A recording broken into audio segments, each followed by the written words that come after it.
There is a name that does not appear in most Islamic history books, not because the person was unimportant, not because there was no record, but because what she did was considered so threatening to the order of things that the men who came after her made a deliberate decision. Erase her, discredit her, or reduce her to a footnote. Her name was Razia, and for 3 years, 6 months, and 6 days, she ruled one of the most powerful empires on earth. Pause.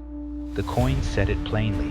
Not Sultana, not wife of the Sultan. The coins minted in Delhi in 1236 read, Pillar of Women, Queen of the Times, Sultan Razia, daughter of Shamsuddin Iltutmish. She refused the title Sultana because she knew what it meant. In the language of the court, Sultana meant the wife of a ruler, a possession, an accessory to power. Razia was not a wife. She was the ruler, and she made sure the record said so. By the end of this video, you will understand exactly how a woman became the most powerful leader in the Islamic world, and why the people she ruled spent the rest of their lives making sure you would never hear her name. Pause. To understand what Razia did, you have to understand what she was born into. The Delhi Sultanate in the early 1200s was not a stable empire. It was a war machine built on slave soldiers. The founding rulers, men like Qutbuddin Aibak, had literally been sold as children. They rose through combat, loyalty, and the willingness to kill whoever stood between them and power. The title of Sultan in this world was not inherited peacefully. It was seized. Razia's father, Iltutmish, was one of these men. He had arrived in Delhi as a slave. He became a governor. Then he became a sultan. He ruled for 26 years and built the most organized administration the Sultanate had ever seen. He also watched his sons, and what he saw concerned him deeply. Before I tell you what Iltutmish decided, take a guess. When a medieval Muslim sultan watched all his sons fail and looked for someone worthy to inherit his empire, what do you think he did? Drop your answer in the comments before I tell you. Pause. He chose his daughter.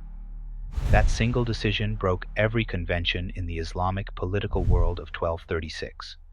No Muslim monarchy, not in Arabia, not in Persia, not in Central Asia, had ever been headed by a woman.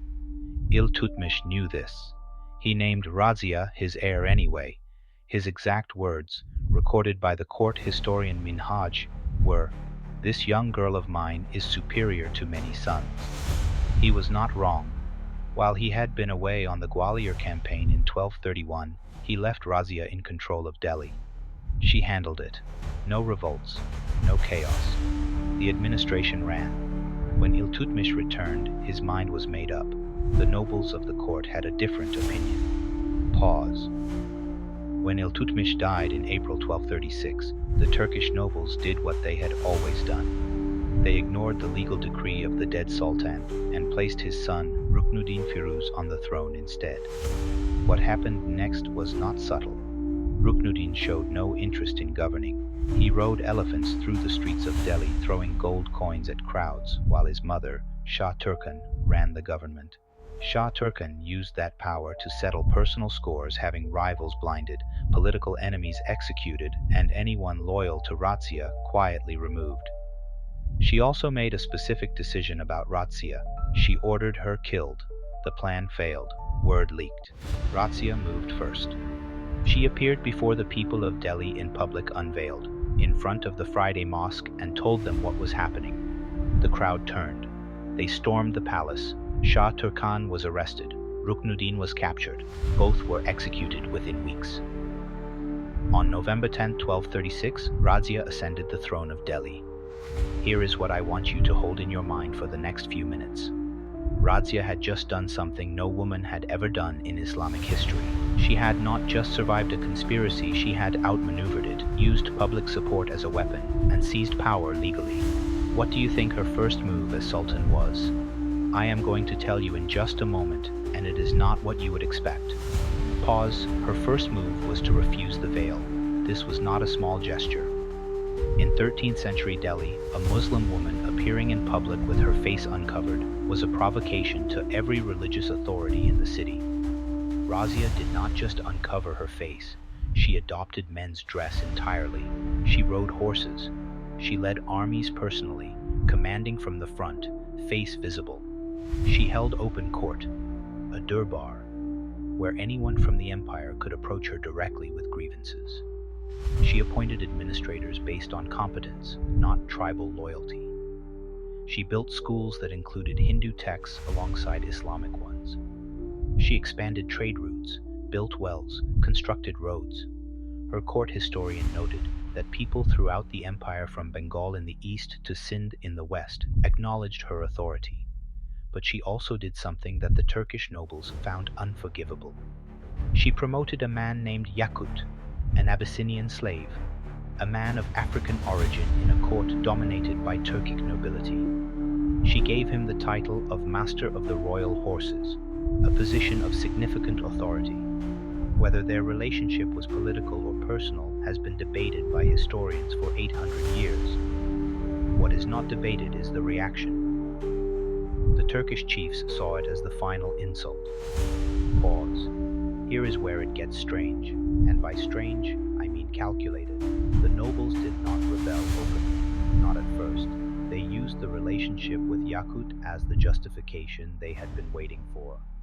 Combined with her rejection of the veil, her appointment of non-Turkic officials, and her tolerance of Hindu scholarship, they built a case that Razia had abandoned proper Islamic rule. This was not a religious argument, it was a political one dressed in religious language. The same men accusing Razia of impropriety had themselves committed executions, bribed officials, and violated court law repeatedly. The issue was not morality. The issue was that a woman was in charge, and it was working, and that was the most dangerous thing imaginable to a court built on the idea that power belonged to men. In 1240, a coalition of governors revolted. Altunia, the governor of Hatinda, was among them. He captured Razia, had Yakut murdered in front of her troops, and then, in one of history's most unexpected turns, Razia married him. This is where I want to stop and ask you something directly. A. Razia married Altunia because she had genuinely fallen for him during captivity. B. She married him because he was her only remaining military asset, and she intended to use him to retake the throne.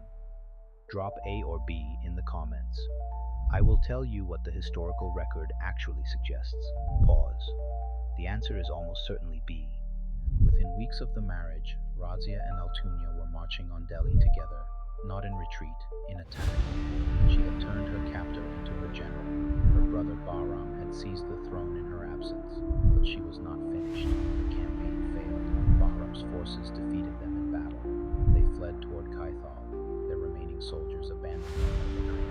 On October 14th, 1240, with no army and no options, Razia Sultan and her husband were captured by a group of Hindu Jat soldiers, robbed and killed. She was 35 years old. Pause. Now here is the part that deserves your full attention. Razia was dead. Bahram was Sultan. And what happened next is the actual narration. The men who came after Razia did not simply move on. They actively rewrote the record. Later, Islamic historians described her reign as a period of disorder, not because the historical evidence supported them, but because it was necessary for the story they needed to tell. A story where a woman ruling was by definition a failure. The court historian Minhaj, who had actually lived under her rule and documented it in real time, gave her a remarkably fair account. He noted her justice, her administrative skill, her military courage, but he was one voice. The generations of Islamic scholars who came after had no interest in Minhaj's version. Her grave is unknown. Today there are 3 possible sites, one in Delhi, one in Kaithal, one in Tonk. No archaeological confirmation exists for any of them. The woman who minted coins with her own face, who issued legal decrees in her own name, who held open court before thousands, has no confirmed burial site. That is not an accident. Pause. What makes Razia's story genuinely disturbing is the precision of the erasure. It was not enough to defeat her militarily. The men who followed her spent considerable energy making sure that what she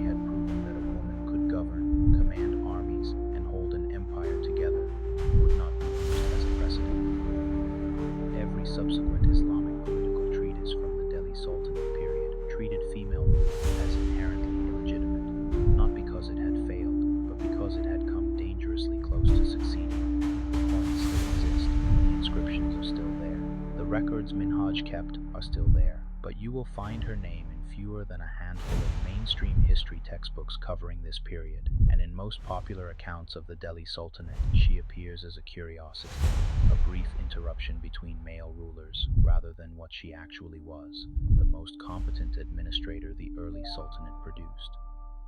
Her father said it plainly. She was superior to many sons. The sons agreed, and they spent 800 years proving they could not handle that. Pause. If this made you look at the history you were taught differently, that is the point.